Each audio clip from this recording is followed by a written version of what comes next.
Welcome to Often Pacing on Tab Radio Racing and Sport. Tim Walker will be joined by Matt Young and Oliver Cownie as they delve into the form for today's Pinjarra harness meeting, as well as an early look at tomorrow's meeting at Gloucester Park. We are Often Pacing. Great to have your company on this Monday morning for another edition of Often Pacing. Tim Walker with you. Busy show on the way today, which we're about to get stuck into with Matt Young and Ollie Cownie. They're standing by. Chris Voak will also join us. He's got some really nice chances at Pinjarra today. We can also have a chat about a winner on Friday night. So looking forward to seeing what Chris has got to say when he joins us in about 15 minutes or so from now. Obviously, we'll talk about Gloucester Park Friday night, and we had a terrific night of pacing at Newcastle as well, with the opening night of the Inters heats and a WA angle there with Minstrel and Tenzing Bromack going around, and we'll have an eye towards Wednesday night as well at Bathurst for the second round of heats. But let's not keep our experts waiting any longer. Matt Young, to you, a very good morning once again. Good morning again, Tim, Ollie, everyone tuned in. And Ollie Cownie with us as well. Hello to you, Ollie. Good morning, Tim. Good morning, Matt.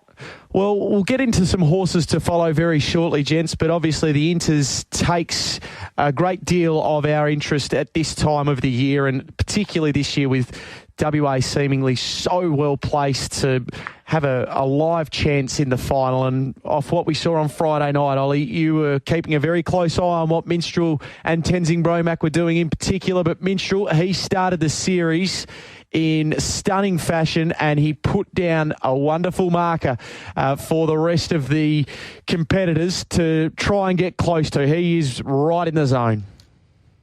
I think everyone in WA knows how good a horse Minstrel is, and really it was quite surprising that there were so many doubts on, firstly, his gate speed and his overall ability. He's just a top quality horse. He's one of the best in WA, and he proved that again on Friday. It just looked like he did it easily. He left the gate really quickly, and he just cruised around, and I was quite amazed to see that he's gone 153.2 and he's gone a near 54 half on the way home, and he just looked to be doing it under his own steam nearly, which was just incredibly impressive. He's now been wound into outright favourite, I think quite rightfully.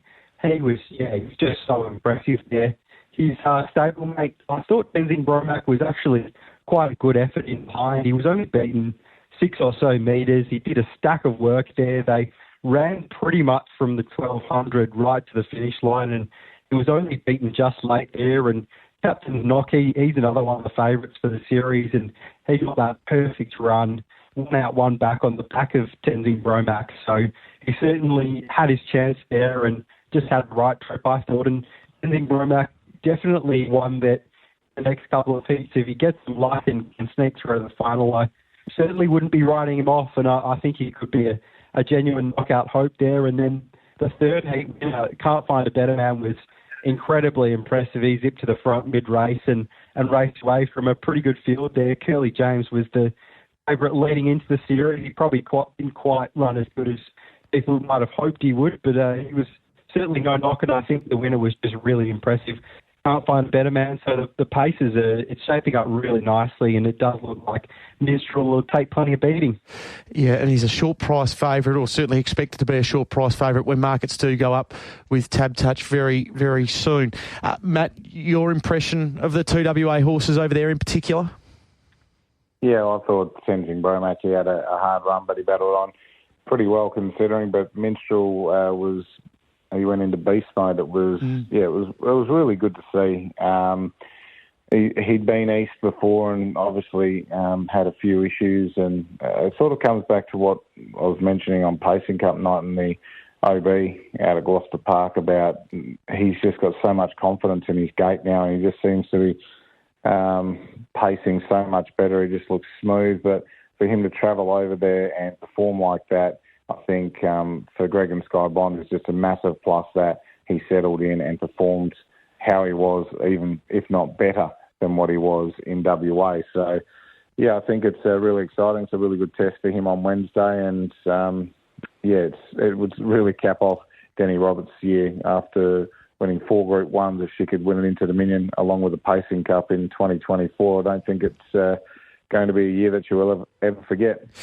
All eyes to Bathurst on Wednesday night before Menangle on Saturday night. All right, let's get stuck into Friday night and what we saw here. Before we get horses to follow, of which there's one that you two are singing from the same hymn sheet, which we'll touch on very shortly. Matt, we have to touch on the performance of Mr. Smarty. Oh, my goodness gracious. I know Never Ending's a very good horse, but he's going to have to be every bit of that, you'd think, to beat Mr. Smarty. He just looks to be in the zone at the moment. And speaking of Minstrel, we know that he was not far away from Minstrel in the Pacing Cup. Yeah, and I guess that's a really good form line, isn't it, to see what Minstrel did Friday afternoon and then going into the evening with the 4-year-old championship and or 4-year-old classic. It was a really strong performance by Mr. Smarty. Still quite green, which is something that I mentioned a fair bit about him. You can see that he's just going to be so much better with another 15, 20 starts under his belt. Just the raw ability and the will to win too. He looked done and dusted on the turn, and then a bit similar to the Pacing Cup, about halfway up the straight, you could just see him really start to surge and try and find what was needed to get the victory, and this time he was able to run down Lusaka. Lusaka was really good, I thought. It was a good drive by Dylan Edgerton Green. You could see him trying to make up his mind down the back straight when to try and push Sorodiere. It was a good drive. He made the move at the right time, and then when he could see the issues going on with Mr. Smarty, he really went for it and nearly paid off. So Lusaka's been very good, but there has been some nice horses just in behind that sort of would be pretty close to favourite or winning races of this nature in any other year. But when you talk about Mr. Smarty and Never Ending being added to the mix, it makes things very hard for them to be able to knock those two stars off.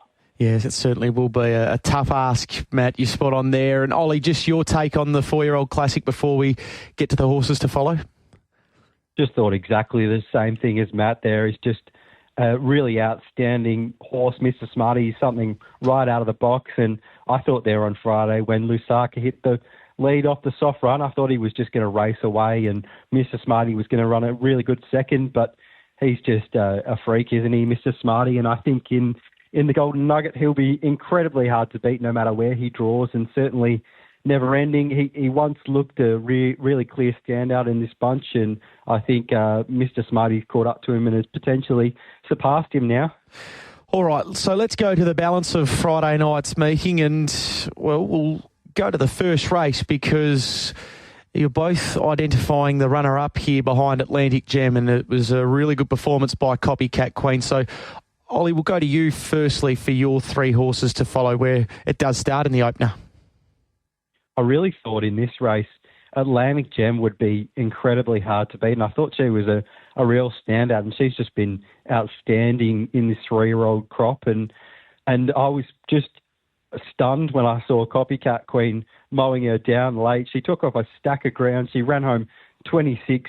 It was just an incredible run there from Copycat Queen, and she really just seems to be turning into the best version of what she can be. She's an incredibly high-speed sit sprinter, and that effort there showed that going forward she's going to be a really high-quality horse. So I'd definitely be following Copycat Queen wherever she goes, and I think there's a race for her to win very, very soon. The next horse I had to follow was in race 7. This was a really strong race, taken out by Penny Black, who sat in the breeze and was an outstanding winner. She was really impressive there, and Instigator in behind is a really nice horse himself as well. But the horse I had to follow in this race was Storyteller. Went back to the pegs and just couldn't find clear running and looked to be travelling quite easily in behind them. And I think had that horse obtained the one out, one back trail, he might have even run over the top of them late, which would have been really impressive. But I think he's one to follow going forward. And it seems like he's starting to pace a little bit better and show the best version of what he can be. He looks a really nice horse, so I think he can win a good race soon.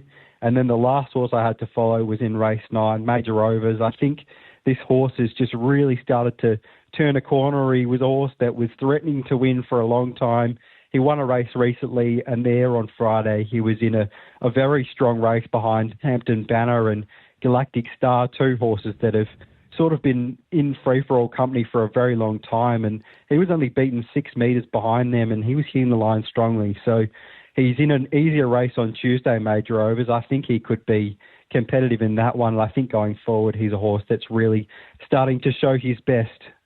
All right, so that is Copycat Queen, Storyteller, major overs for Ollie. Matt, your Copycat Queen as well? Yeah, Copycat Queen. Look, I don't think... I think Blind Freddie could have seen how good a run Copycat Queen was, but hearing Ollie say that she broke 27 on the way home off the track, I think Connections and Aidan DeCampo would be tickled pink with that performance, because she has been a horse that's always shown ability but also been a slight headache in the past. So I thought that performance was outstanding. To get that close, I think to see her run into a place from back there would have been very impressive. But to get that close, and she was coming home 2 to the leaders, 1 late, really impressive performance. Soho Firestone, I thought, ran up behind them, and he was a really good effort in the feature for the 4-year-olds. He ran into some interference at the turn, which has cost him valuable ground, but I just think he's ready to win. If you really look at his last 4 or 5 starts, he's been so impressive. I don't think he's going in his career any better than he is right now. So Soho Firestone, I think he's been pretty unlucky and probably deserves a run in the Golden Nugget if he can get there, because I think he could, if he draws well, he could definitely add a lot of value to your novelties in that race, and is definitely one to follow in any metro race he goes around in. And then I'm changing things up, Tim. I'm just going on the fly. I'm going to Bunbury. That's where I was on Friday night. Yes. Under the Stars was one of the bigger runs that I've seen on a country track in a long time. First up for Wayne Justin, sat parked, 154.5 or 154.6, it may have been amended, and was beaten, I think, a short head at the line. He was unbelievable.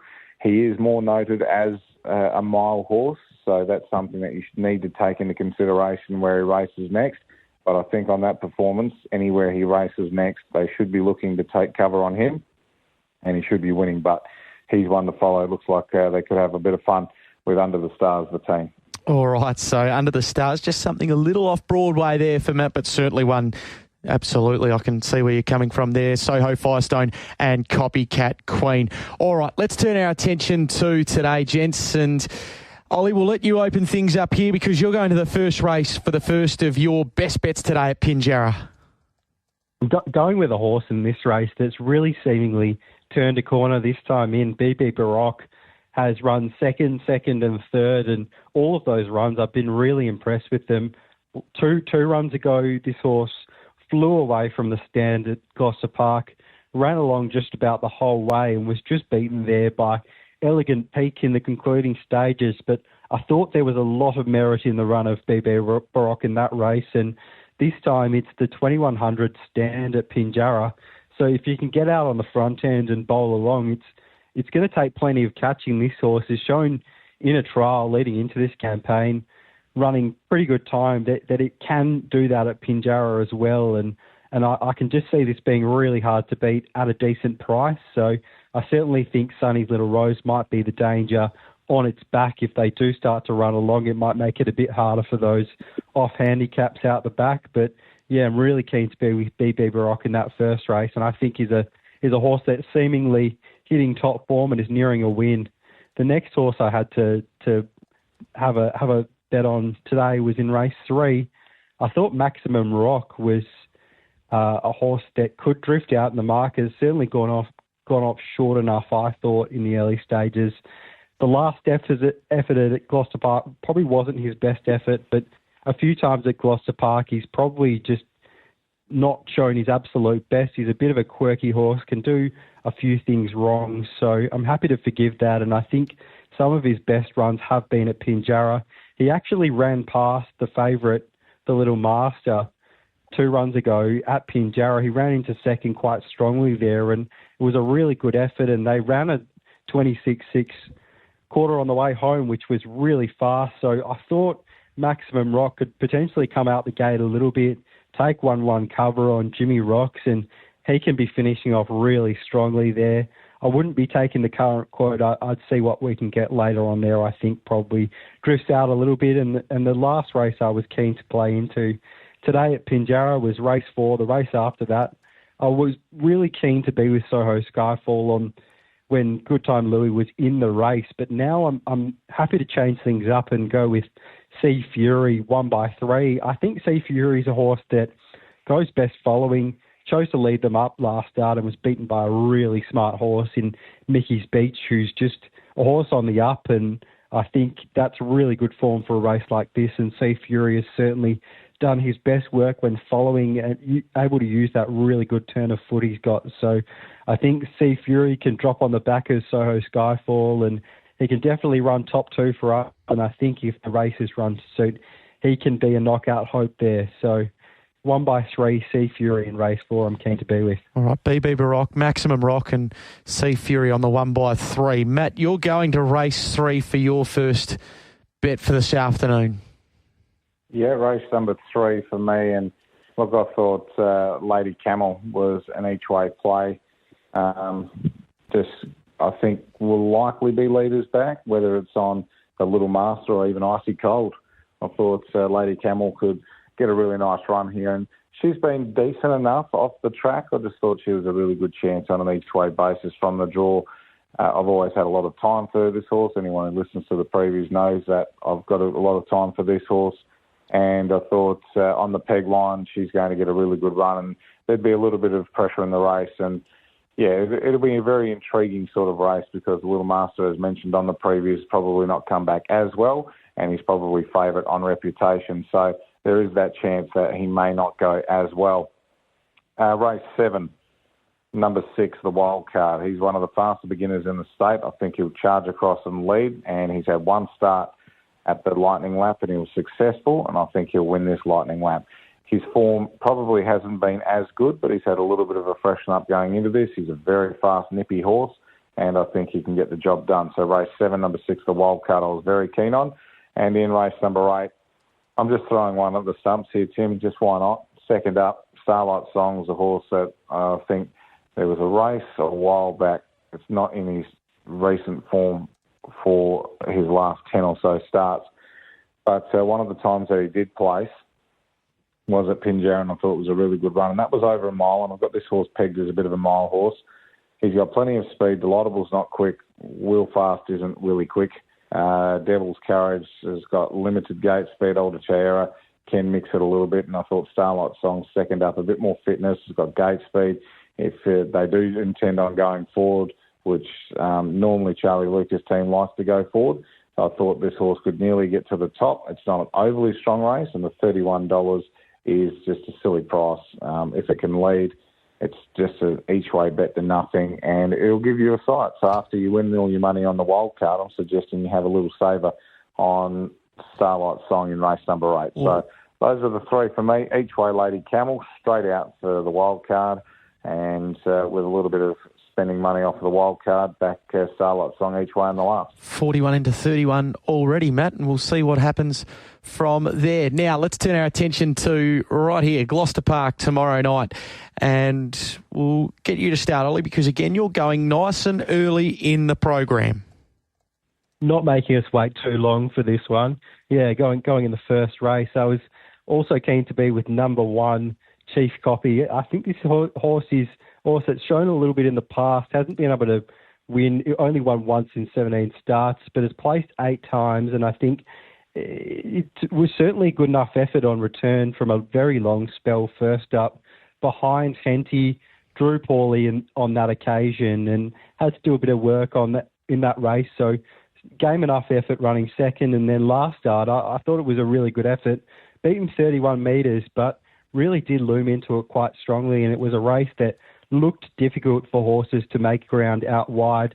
Has a bit of gate speed. I think Chief Copy can show that in the early stages, potentially hand over to one of the better chances and be a really good 1x3 chance for us in the race. There's a few horses that could potentially be good to sit on, Wheelease Waterwick or Curious Boy or even Alta Prince, who did things wrong in the early stages last start. I'm pretty keen to take on Fraser, who's off a 2-year spell, so just happy to see her go around here and do everything right, and then maybe we can look at her in future runs, but keen to be with Chief Copy in that first race. And then on to race 6, one we were with last week, Minor Catastrophe. It was a bit of a minor catastrophe in the early stages when the favourite got crossed and she ended up 3 back on the pegs and ran 4. She wasn't beaten far at all. It was certainly a good enough effort there. I think she can drop straight on the back of a Cushla McCree in this race, with Pecunious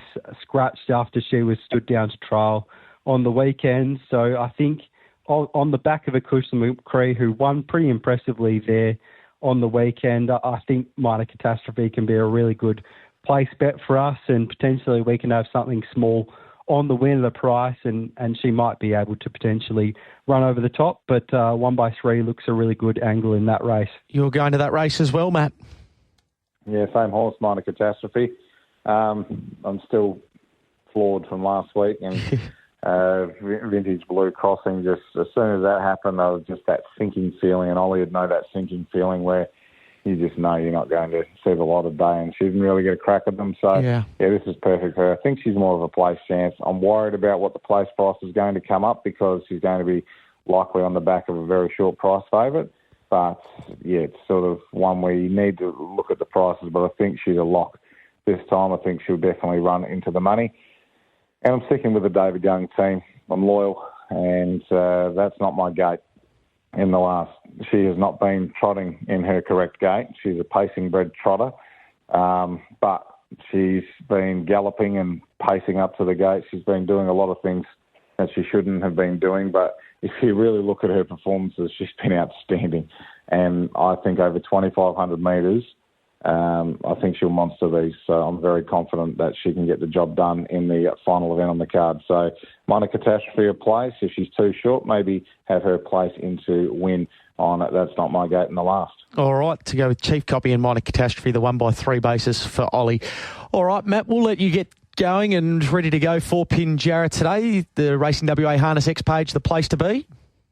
Absolutely. Thank you. And we'll catch up with you on the preview tomorrow morning. And also, Ollie, thank you for your time. Enjoy the week ahead and look forward to catching up with you again next Monday. Thanks, Tim. Looking forward to it. You are listening to Often Pacing on Tab Radio, Racing and Sport. Yeah, it's great to have your company on this Monday morning. Matt and Ollie have joined us and hopefully found a few winners for today and tomorrow. And it's time to welcome in a special guest to Often Pacing today. Chris Voak, good morning to you. Yeah, good morning, guys. Great to have you on the program this morning. Before we get stuck into Pinjarra today, Friday night, success there with Caliente, able to lead and get the job done after stepping only fairly, it must be said, but you must have been wrapped with the result nonetheless. Yeah, I thought it was a strong effort. It was a solid run race the whole way, and he showed good stamina. He's probably hitting his straps at a good time. What do you look to do from here on in with Caliente? I'll head to the San Simeon with him Friday. Yep. And also Trigwell Road. I was impressed with that horse as well, and I think he was probably a fraction underdone Friday, so he could be the one going forward Friday that I think could be a significant improver. Okay, all right. Now, just very quickly, one more from Friday night. Rock Artist, who we saw in the 4-year-old Classic, obviously ended up 3 back on the pegs. Were you happy enough with how he got home? I was happy with the horse, just disappointed with myself with the training performance of him. I'm going to butter him up this Friday, and I've done this before with a number of horses where we bounce them in a week and they've put 3 or 4 lengths on them. So, I'm actually confident with him going into Friday's run. Okay, and then hopefully from there another good showing in 12 days' time for the Nugget. Yeah, he should have run third Friday. Pulled up big and went the fortnight and whatever. It just changed a few routines with a number of our horses, and we've got results. But I think he's a different horse than what he was for me last campaign, so he can absorb a little more work. So we'll go down that path with him, and I think the proof will be in the pudding Friday when I line him up there. All right, now let's turn our attention to today, because you've got a number of very significant drives to look at. Is there a day coming for Sonny's Little Rose, and could it be today? Yeah, well, it does look a real good race for her on paper. She's normally an excellent beginner, so the short course stand. She was gallant in defeat last run after breathing, so I would imagine leading. She would give him something to chase for sure. You expect to lead? I do, yeah. Yep. Okay. All right. So that is Sonny's Little Rose there in race number 1. We'll roll along to race number 3, and you team up here with Maximum Rock. We just spoke to Ollie. He was keen to be with Maximum Rock, and obviously you were able to beat the Little Master a couple of starts back at Pinjarra. So could you see Maximum Rock certainly giving this favourite something to think about again today? Yeah, I think so. He's in a good place, the horse. He worked well during the week. And to be honest, he's actually he's a real sort of a mental case horse. Like, in front, he's not as good. I mean, he's always better with a sit, or actually his other 2 runs for me when he's breezed over the short course. He's ran, 54.8 at Northam in the breeze and went down a neck, and his run in the breeze for Franklin Delano was a good effort. So it's still a competitive race, but I do think on his home track he can be right to finish. All right, so that is Maximum Rock there in race number 3. Now we go along to race number 4. We're down to a field of half a dozen here, obviously with the scratching of Good Time Louis. You team up with Alta Freeway. How do you attack this race?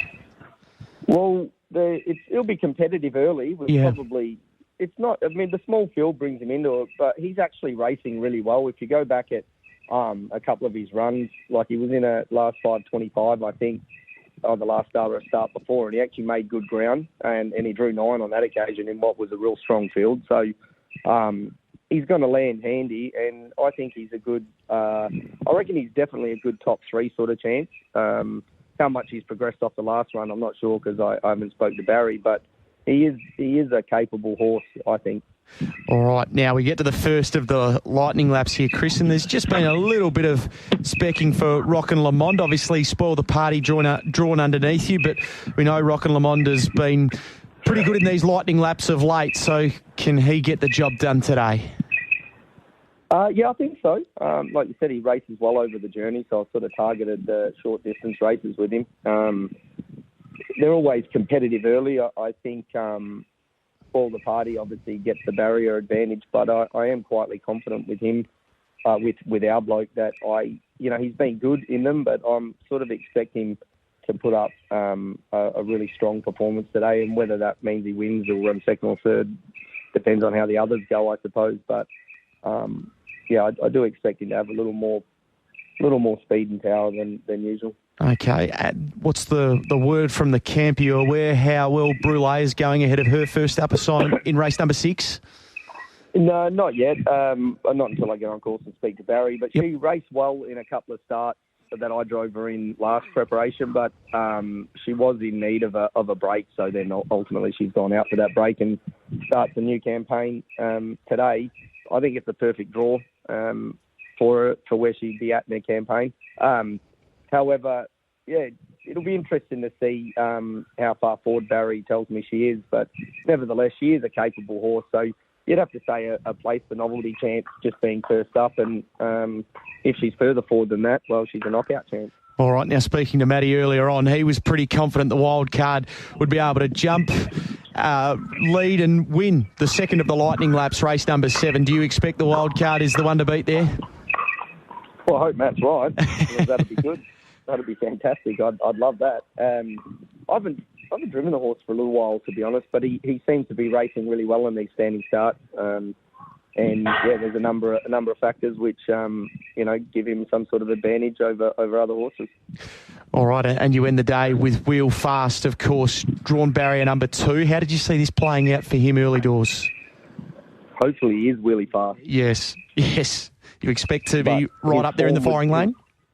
Yeah, unfortunately his form would suggest he's not very fast. Yes. It's a suitable race, really. It's a raffle sort of race, but he looks like he can get to the front. He led at GP and faded after having to do a bit of work early. He was okay at Bunbury, but this is a different sort of a context race, so I think he gets his chance. I guess it's hopefully the other horses don't want to win as much as he doesn't want to win. All right, hopefully today can be the day for Wheel Fast in race number 8. Chris, it's a good book of drives today. Hopefully there is a winner. Well done on Friday night, and good luck for the next 48 hours or so. Yeah, thanks, mate. Thanks very much. All the best. There is Chris Voak rounding out Off and Pacing this morning. That's us for another week. Plenty to look forward to this week. Heat night number 2 of the Inters on Wednesday into the San Simeon, as you just heard Chris referencing there, this Friday night, and obviously an eye towards the Golden Nugget Friday week. We'll probably see a few of the 4-year-olds having a look this week at headquarters. We're going to take a very short break. Thanks for your company on Off and Pacing this morning. Leah Ernest, I'll leave you in her capable hands. I'll get that out eventually. Leave you in her capable hands for the early part of race day. Many winners today. Chances are you're about to lose. For free and confidential support, visit gamblinghelpline.org.au.